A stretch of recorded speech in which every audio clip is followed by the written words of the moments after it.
Hello everyone, good morning.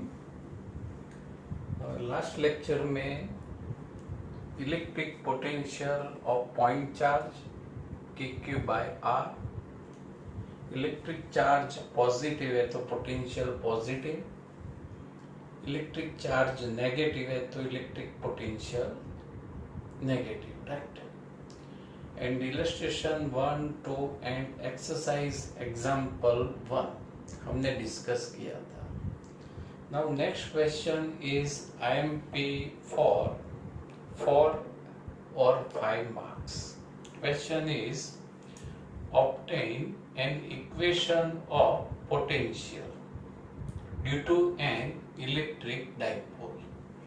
जैसे point charge का electric potential find किया, वैसे इलेक्ट्रिक डाइपोल का इलेक्ट्रिक पोटेंशियल फाइंड करना है। तो पहले इंट्रोडक्शन में इलेक्ट्रिक डाइपोल क्या है वो यहाँ पर इंडिकेट्स करते हैं। तो इलेक्ट्रिक डाइपोल में क्या होता है, पॉजिटिव चार्ज होता है, नेगेटिव चार्ज होता है, और दोनों चार्जेस के बीच के डिस्टेंस कितना होता है, 2a होता है। चैप्टर 1 में हम पढ़ चुके हैं। तो यहाँ पर फर्स्ट पॉइंट है, an electric dipole consist of 2 charge plus q and minus q separated by distance 2a।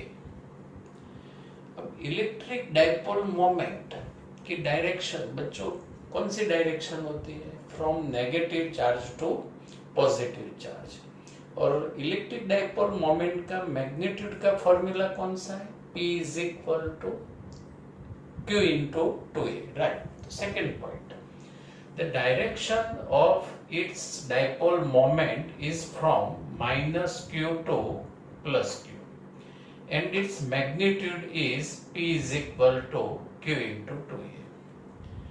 अब हमें इलेक्ट्रिक डाइपोल फाइंड करना है। तो बच्चों यहाँ पर पॉइंट P ले लेते हैं, जिसका ये जो सेंटर है, इलेक्ट्रिक डाइपोल का सेंटर है, वहां से पोजीशन वेक्टर वेक्टर R है, और यहाँ पर theta is the angle between dipole moment and vector r।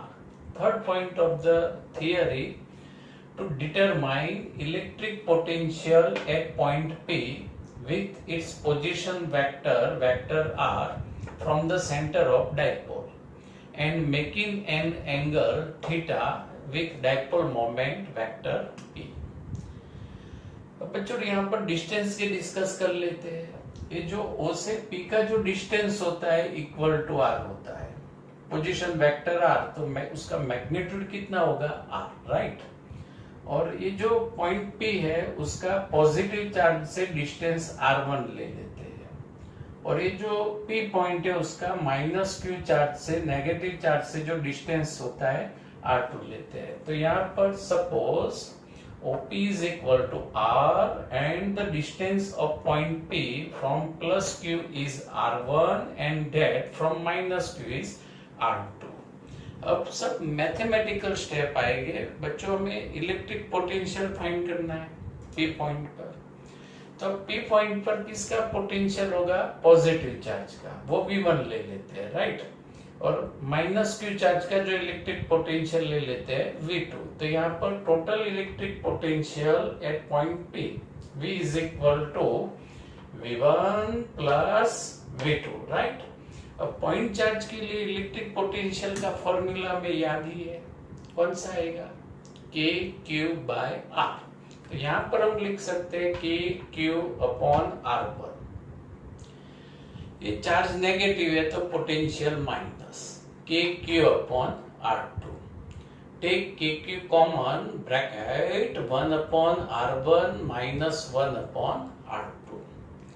अब बच्चों यहाँ पर हमें 1 upon R1 की वैल्यू ये स्कीमेटिक डायग्राम पर से ढूंढ लेनी है, एंड 1 upon R2 की भी वैल्यू हमें स्कीमेटिक डायग्राम पर से फाइंड करनी है। तो चलो 1 upon R1 कैसे फाइंड करते हैं वो पहले समझते हैं। तो बच्चों यहाँ पर ये जो पॉजिटिव चार्ज है उस पर से ये OP है, उस पर एक परपेंडिकुलर हमें ड्रॉन करना है, और यहाँ पर नेम देना है N। तो draw QN perpendicular on OP। अब ये राइट एंगल ट्राइंगल हो गया और यहाँ पर जो एंगल है वो थीटा है। तो in triangle QON, angle QON is equal to theta, right. अब ON, ये सब हम क्यों कर रहे हैं? हमें कुछ भी करके 1/R1 की वैल्यू फाइंड करनी है। अब मेजरमेंट ऑफ ON का मेजरमेंट कितना होगा बच्चों? यहाँ फिगर पर से आप बता सकते हो कि सर OP में से NP आप सब्ट्रैक्ट कर दो, राइट। तो यहाँ पर OP माइनस NP। अब NP का जो मेजरमेंट है वो QP के जितना ही होगा। हमने परपेंडिकुलर ऐसे ही ड्रॉ करेंगे कि NP and OP both are equal. तो यहाँ पर हम लिख सकते हैं QP, NP and QP both are equal, so QP। अब ON is equal to OP minus QP, OP is equal to R and QP is equal to R1, right? For this right angle triangle, cos theta is equal to adjacent side upon hypotenuse. Adjacent side is ON and hypotenuse is OQ.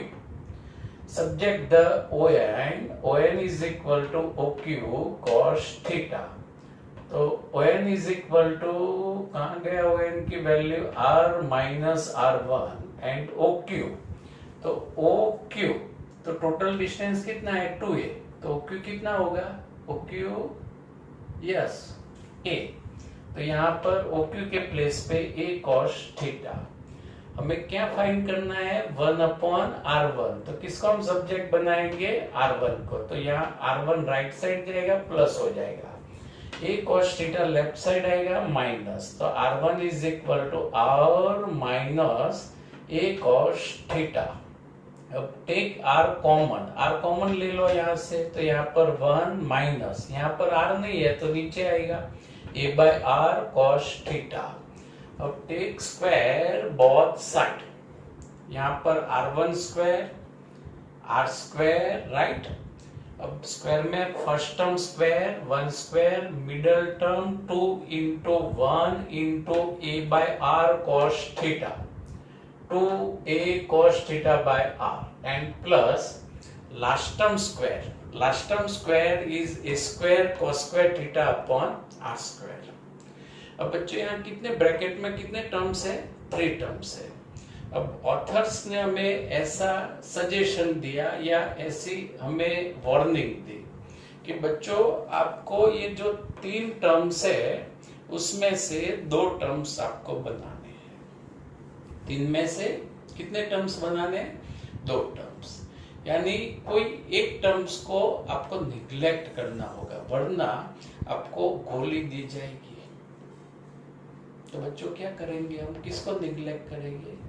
तो यहाँ पर बच्चे condition है जो R की value है greater than A है, यानी जो डिस्टेंस है बहुत ज्यादा है और A की वैल्यू है बहुत कम है। तो यहाँ पर R ज्यादा है, A कम है, राइट। तो यहाँ पर A/R का जो रेशियो है स्मॉल अपॉन बिग, तो वो रेशियो स्मॉल आएगा। अब यहाँ पर देखो आप बच्चों क्या है? A square upon R square है। तो A अपॉन R का रेशियो तो स्मॉल है ही, अब उसका स्क्वायर करेंगे तो वो ratio very very very small हो जाएगा। So we neglect this third term because A square upon R square is approximately 0। यानी 3 में से 2 टर्म्स हो गए और ऑथर्स हमें गोली भी नहीं देंगे, राइट। तो यहाँ पर अब क्या लिख सकते हैं? R1 square is equal to R square bracket 1 minus 2A/R cos theta. Third term neglect हो गया, लेकिन हमें तो किसकी वैल्यू लानी है? 1/R1 की वैल्यू। तो यहाँ पर taking square root both side, तो R1 यहाँ पर R, यहाँ पर रूट की साइन कर सकते हैं, लेकिन उसके प्लेस पे क्या लिखते हैं? पावर में 1/2 लिख सकते हैं बच्चों, बराबर है ना। अब यहाँ पर टेकिंग इनवर्स बोथ साइड, क्योंकि 1/R1 चाहिए, तो 1/R1 is equal to 1/R। अब ये पूरा टर्म 1 के नीचे आएगा, फिर उसको ऊपर लाते हैं तो पावर क्या हो जाएगी, पावर माइनस, यस। तो bracket 1 minus 2a/r cos theta minus 1/2। 1/R1 की वैल्यू बच्चों में मिल गई, लेकिन अब एक टर्म्स थोड़ा ज्यादा लिखना पड़ेगा, बाइनोमियल एक्सपांशन। मैथ्स में बाइनोमियल एक्सपांशन डिटेल्स में आ चुका है, लेकिन बायोलॉजी स्टूडेंट्स के लिए इतना आपको याद रखना है कि जब भी ऐसे पावर, माइनस पावर हो या ज्यादा वैल्यू का पावर हो, उस टाइम पर फिजिक्स में, जो कि इतना डिटेल्स में बाइनोमियल एक्सपांशन नहीं आता है, यहाँ पर आपको ये जो पावर है वो सेकेंड टर्म के कोएफिशिएंट में लिख देनी है, यानी वो टर्म का बाइनोमियल एक्सपांशन हो गया। तो 1/R1 is equal to 1/R bracket 1, ये जो पावर है वो सेकेंड टर्म के मल्टीप्लिकेशन में माइनस माइनस क्या हो जाएगा, plus, yes, 1/2 into second term 2a cos theta by r, 2 cut, यानी 1/R1 is equal to 1/R bracket 1 plus a cos theta by r, 1/R1 की वैल्यू हो गई। अब बच्चों एग्जाम में आपके पास टाइम नहीं है और आप ये थियरी लिख रहे हैं, दूसरे भी क्वेश्चन आपको अटेंड करने हैं, तो ऐसी सिचुएशन में आप 1/R2 की वैल्यू ऐसे डायरेक्ट लिख सकते हो। Similarly 1/R2 is equal to 1/R bracket, यहाँ प्लस है तो यहाँ साइन आएगी minus, 1 minus a cos theta upon r। और इसको हम प्रूव भी कर सकते हैं, वो अभी आगे देखते हैं, लेकिन आपके पास टाइम नहीं है, तो आप ऐसा लिख सकते हो कि similarly 1/R2 is equal to 1/R bracket 1 minus a cos theta upon r। अब बच्चों आपके पास इनफ टाइम है, थियरी कंप्लीट आपको लिखनी है। तो 1/R2 की जो वैल्यू है, जैसे 1/R1 हमने फाइंड किया, सेम मैनर में आप 1/R2 फाइंड कर सकते हो। तो यहाँ पर आप ध्यान फोकस करना बोर्ड पे, draw OM perpendicular minus QP, right. अब यहाँ पर एंगल 90 डिग्री बनेगा, यहाँ पर एंगल थीटा है, इसीलिए यहाँ पर भी एंगल थीटा बनेगा, क्योंकि ये डिस्टेंस है ना, बहुत ही स्मॉल डिस्टेंस है। इस सिंप्लिसिटी के लिए हमने थोड़ा एनलार्ज करके ड्रॉ किया है, एक्चुअल में डिस्टेंस बहुत स्मॉल होता है। तो ये दोनों लाइन यहाँ पर एक दूसरे के पैरेलल होती है, तो यहाँ सेम एंगल थीटा बनेगा।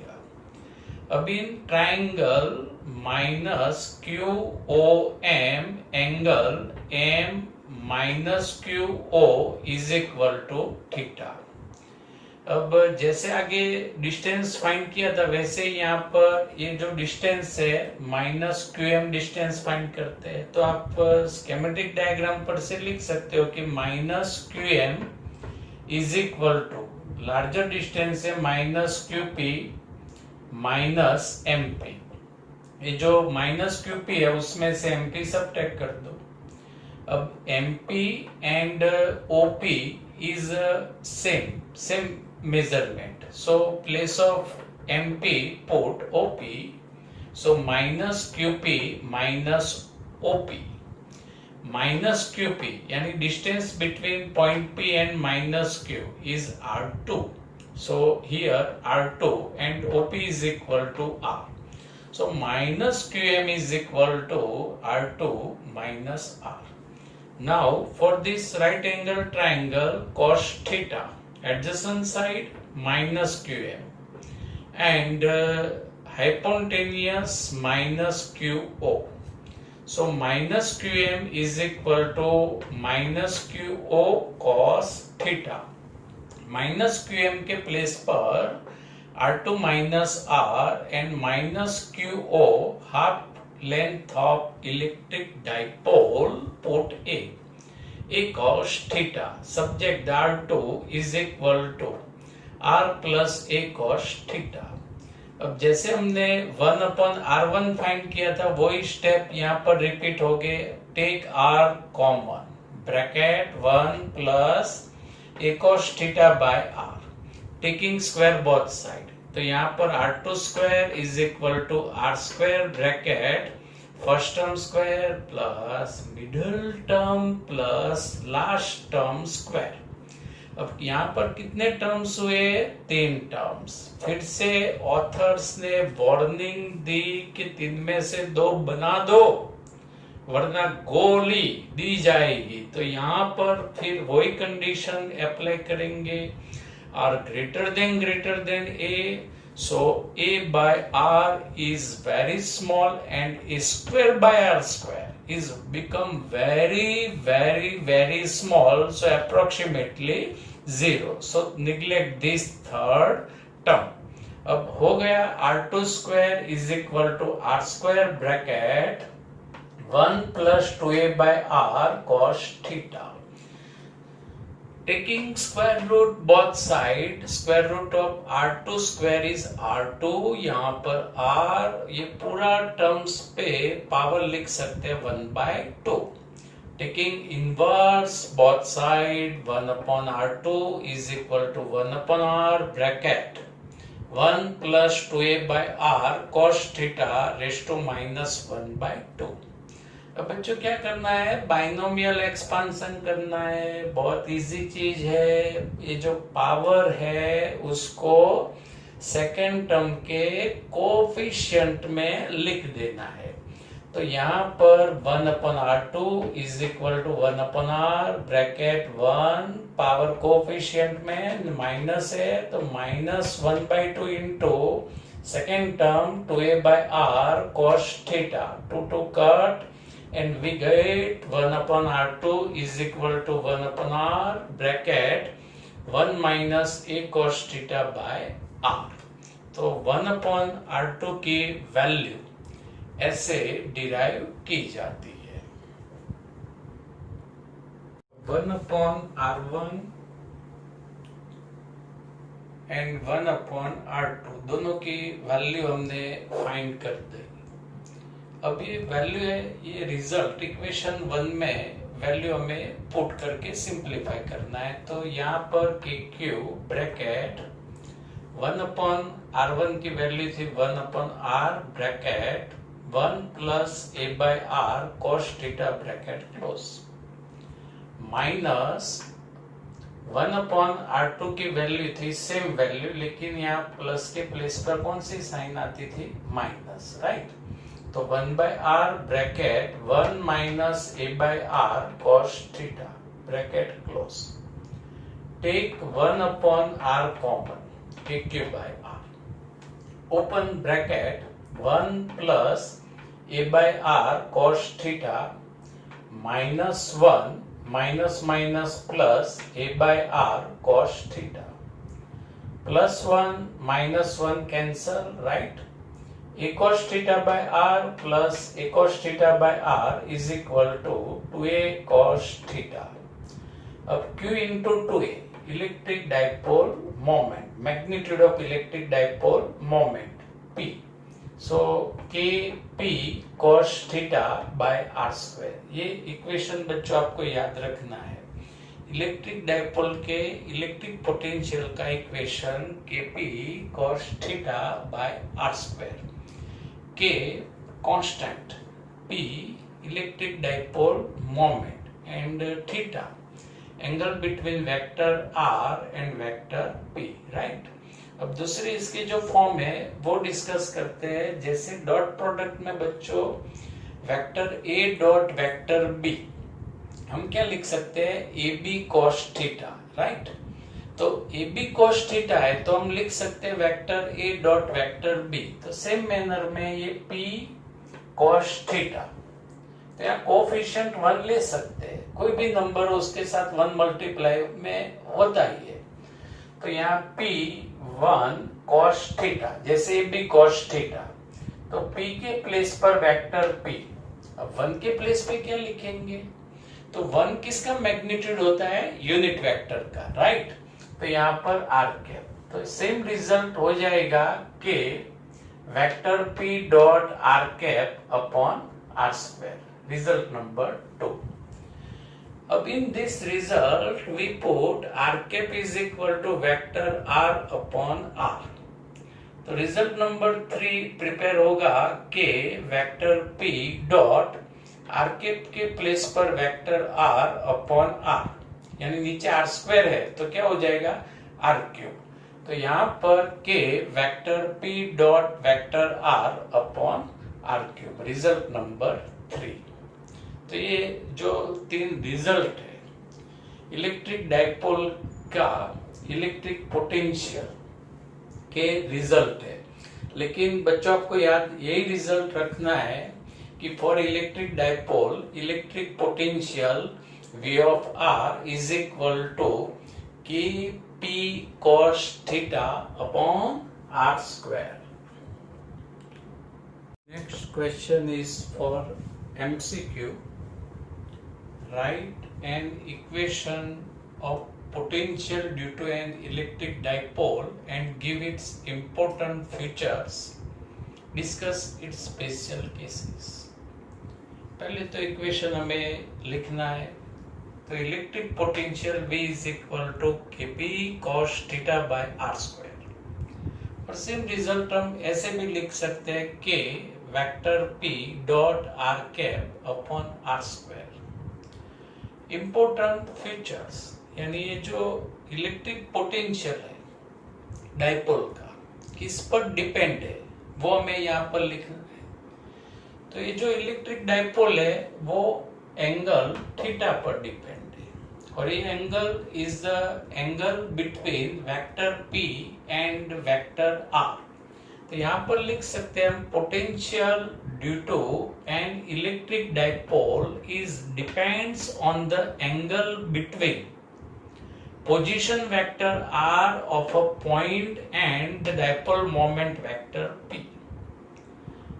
सेकेंड पॉइंट में इलेक्ट्रिक पोटेंशियल का डिस्टेंस के साथ relation V proportional to 1 upon R square, square of inversely proportional का रिलेशन है। The electric dipole potential decrease as 1 upon r square with distance, and the graph V versus R is as shown in figure। जैसे distance increase होगा वैसे potential decrease होगा। Special cases, first for potential at point on the dipole axis. ये जो point पे अभी हमने यहाँ पर कंसीडर किया था वो अब सेम एक्सिस पर कंसीडर करते हैं। चलो पहले पे पॉइंट यहाँ पर लेते हैं पॉजिटिव चार्ज के पास। तो यहाँ पर मोमेंट की direction from minus Q two plus Q, right, और पोजीशन वेक्टर वेक्टर आर ऐसे। तो एंगल इज थीटा। अभी रिजल्ट में आप थीटा 0 रख दो तो cos 0 की वैल्यू क्या होगी? 1। तो electric potential on same axis is plus Kp by R square. अब सेम एक्सिस पर जैसे यहाँ पर पॉइंट ले सकते हैं आप पॉजिटिव चार्ज के पास, वैसे पॉइंट नेगेटिव चार्ज के पास भी आ सकता है, सेम एक्सिस ही आएगा। तो पॉइंट Pdex नेगेटिव चार्ज के पास है तो मोमेंट की डायरेक्शन ऐसे ऊपर आएगी from minus Q two plus Q, और ये जो Pdex पॉइंट है उसका पोजीशन वेक्टर वेक्टर आर ऐसे नीचे आएगा, यानी यहाँ पर एंगल कितना बनेगा? पाई। अब यहाँ cos पाई की वैल्यू क्या होती है? -1। तो यहाँ पर electric potential is equal to minus Kp upon R square. तो बच्चों आप ऐसा याद रख सकते हो कि पॉइंट पॉजिटिव चार्ज के पास है तो electric potential positive plus Kp by R square. Point negative charge के पास है तो electric potential negative minus Kp upon R square, और उसको कॉमनली हम लिख सकते हैं प्लस और minus Kp upon R square. Second case है for potential at point on equatorial plane या इक्वेटोरियल लाइन। तो यहाँ इक्वेटोरियल लाइन पर कोई पॉइंट्स है तो vector P and vector R, angle between vector P and vector R is 90 degree. यहाँ पर थीटा इज इक्वल टू π/2 और cos π/2 की वैल्यू क्या हो जाएगी 0, तो इलेक्ट्रिक पोटेंशियल इज 0। तो इक्वेटर लाइन पर इलेक्ट्रिक पोटेंशियल ऑलवेज 0।